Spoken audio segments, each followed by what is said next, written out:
The rain had come fast and without warning, turning the hospital parking lot into a blur of rippling reflections. In the middle of that storm stood a woman clutching her briefcase, her uniform drenched and her steps wavering as she tried to steady herself, her decorated cap rolled across the pavement, pushed by the wind like a fallen leaf. And the man who ran after it, the one nobody noticed, the one everyone walked past every single day, was the janitor, a tired, underpaid single father named Marcus Hale, who had no idea that stepping forward in that moment would shift the course of his entire life. Because the woman he helped wasn't just anyone. She was Admiral Rowan Carter, the highest-ranking Navy officer to visit the hospital that month.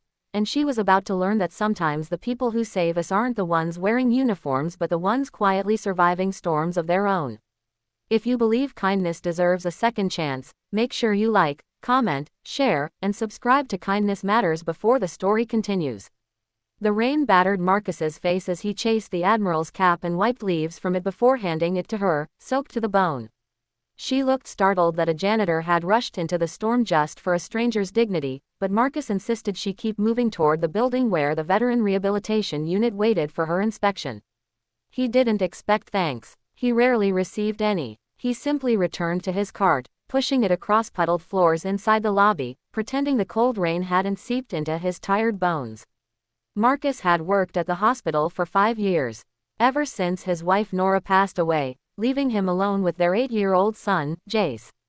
Life had become a routine of early mornings, long shifts, school drop-offs, and late-night worries about overdue bills.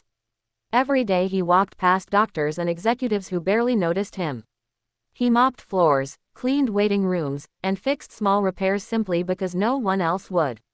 Yet he carried himself with quiet dignity, determined to show his son that struggle didn't erase a person's worth. Admiral Rowan Carter, meanwhile, was living a life that looked polished from the outside, but felt increasingly hollow. After 28 years of service, medals, and missions, she had returned home only to find her family drifting away. Her sister barely spoke to her, and her mother no longer recognized her due to dementia. Her life was structured, precise, and lonely. She valued discipline, order, and respect, things she expected from her surroundings, not necessarily humility. That's why the rain incident stayed in her mind long after she changed into dry clothes. It was the kind of kindness that had no reason behind it except humanity. 3 hours later, as Marcus finished buffing the hallway floors on the second level, he heard frantic footsteps. Rowan appeared, scanning the halls as though searching for someone important. When she recognized Marcus, she approached him with hesitation, not something people usually saw in a Navy admiral. She thanked him again for helping her earlier, insisting she wanted to express her gratitude properly. Marcus smiled politely, telling her it was nothing, that he was simply at the right place at the right time. But Rowan noticed the stiffness in his movements, the damp seams of his uniform, and the exhaustion he tried to hide. She made a mental note to ask about him later. That evening, while the sun broke through the rain clouds and cast warm light across the pavement, Marcus carried Jace on his shoulders toward the bus stop. His car had died months earlier, and repairs were far beyond what he could afford. They walked nearly a mile each day. Rowan watched from her vehicle, shocked to see the same man who helped her trudging uphill with a child, holding an umbrella that barely covered them both. Something in her chest tightened. She had spent years commanding sailors, making decisions in high-pressure situations. Yet, this simple moment tugged at her heart in a way she didn't expect. The next afternoon, Marcus returned home from work to find a small envelope taped to his apartment door. Inside was a thank you card signed Our Carter and a gift card for groceries. His first instinct was to return it.